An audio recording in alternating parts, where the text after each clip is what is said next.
if you haven't already, go ahead and give me a like, maybe subscribe, and thanks so much for watching this video, and check out some more on my channel.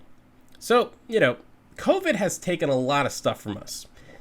Jobs, housing, and for 270,000 Americans, their lives. But one thing people were determined not to lose was college football. We are joined now exclusively by Ohio State quarterback Justin Fields, who started an online petition Sunday titled "We Want to Play," asking the Big Ten to reinstate the 2020 football season. It already has over 270,000 signatures. After months and months of back and forth kind of, negotiations or whatever, trying to figure out all the health protocols, the SEC, Big 12, and ACC kicked off their seasons and were eventually joined by the Big 10 and Pac-12. So all the Power 5 conferences are on the field. But some teams probably wish the season hadn't started at all, including Vanderbilt, which started off the season 0-7, and then hit another snag when they lost all of their kickers and all of their roster to COVID-19. They were sick, not dead. I want to make sure I throw that in there. They were just positive, or with the contact tracing, they couldn't play. And so they turned to one of the best legs on campus. She could put a goal kick past midline. So, I mean, that's over 50 yards, 50, 60 yards. Her skill as a goalkeeper in soccer is undoubtable. And she made her name at Vanderbilt University, and they just won the SEC championship. Yes, Sarah Fuller, who, again, just helped the 7th-ranked Commodores win 3-1 to claim their first SEC tournament title since 1994, was asked to help out the football team.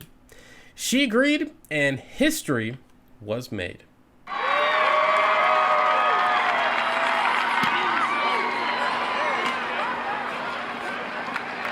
And the kick down at the 35-yard line, and Sarah Fuller. Now, for those of you out there who maybe don't know football as well, that's called a skib kick, and it's an intentional kick to make sure that there is no return, right? And former NFL punter Pat McAfee had a great breakdown of the kick, tweeting, "Didn't go OB, out of bounds, didn't give up a touchdown, gave zero chance for return, and set up a D. Congrats to @Sarah Fuller for being the first woman ever to kick a kickoff of a Power 5 game. Incredibly rare to be the first person to do anything these days. This is really cool." Vanderbilt would go on to, unfortunately, lose that game 41-0 and drop to an embarrassing 0-8. But what they should really be embarrassed about, what should really make them a national embarrassment, if true, is word that several players are so angry that Sarah Fuller, again, champion Sarah Fuller, who just won a championship and SEC title, had the audacity to give a halftime speech to this 0-8 team and try to tell him how they need to come together. And now, the rumor is that they are refusing to finish the season because of this. Because a kicker and a woman who, again, just won a championship had the audacity to call out the winless team at halftime. Now, if this is true, it is toxic masculinity at its finest. And again, let's not forget that they asked her to come play for them because all their kickers were quarantined or had the coronavirus. They asked her. Now, right now, these are all just unconfirmed rumors, and I'm actually really hoping that this isn't true, but there seems to be a lot of talk about it out there. You gave a speech at halftime when they're getting blown out? Come on now. That had to offend a lot of guys in that locker room. And apparently it did. Because Outkick is reporting that some players have talked about opting out of the season finale versus Georgia. Players in Vanderbilt, the guys who have been there, the guys who didn't come on the team on Monday and kick on a Saturday, are now feeling a little bit disrespected. And I don't blame them.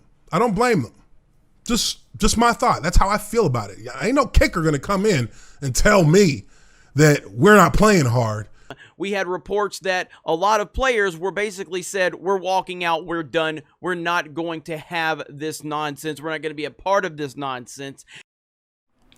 Not going to be a part of this nonsense. Just a lot of bullshit. Now, players could also be reacting to the fact that their coach was fired, which to me actually seems more likely than them being so angry about Fuller joining the team. But if it is true, they don't deserve to be on the same field as Sarah Fuller. What is definitely true about this is that there are a lot of assholes out there attacking Fuller, saying they hope she gets leveled or knocked out of the game. And I'm like, for what? For helping the team out? I mean, for making sure that they could actually play and didn't have to forfeit their game? But yeah, let's take a look at some of the comments that have been thrown out there about this, right? JB Carpenter says, let her play, but don't let up if she muffs that kick and tries to grab it. LOL, knock her cleats off. Will Fuller says he can't stop laughing at this and hope Fuller Will Cup says he can't stop laughing at this and hopes Fuller made some cookies too. Steve Allen asks, any leaked nudes? Real classy, Steve. But his comment isn't the classiest on this thread from SportsCenter, as Joe Masacco, whoever, I don't care who you are, but he says and asks, gangbang in the locker room? Now, I can't help but read some of these comments and get a very clear picture of why 1 in 5 women will be raped in their lives and 1 in 4 face domestic abuse. I mean, there's just a lot of shitty people out there, apparently. And a lot of these dude bros are just raging because Sarah actually won a couple of awards for her performance. One was a courageous award for taking the field in general, which has a lot of these dude bros thrown out. Yeah, there's a lot of large guys out there, and she took the field anyway and helped out this team when she obviously didn't have to, and that takes courage. But a lot of dude bros, hey, they're pissed that she got honored for that. And they're also raging because Sarah apparently won a Player of the Week award for her performance, which, you know, honestly, I didn't know she'd won. But I guess this is the first time in the history of football or awards that someone won something that you maybe think they didn't deserve, and it's driving you crazy. And really, I think these guys who claim to be men are just a little bunch of little boys that are mad that they have to now share their little football, right? And I love football, and I've been watching it my whole life.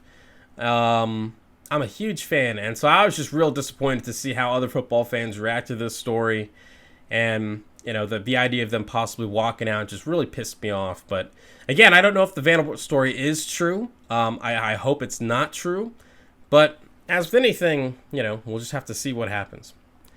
But what do you think about this? You know, I bet there's a lot of dude bros out there that are going to write some angry comments, and I do not care what you think. But hey, let me know. Let me know what you think about this. Like, I'd be very happy to call out your toxic masculinity.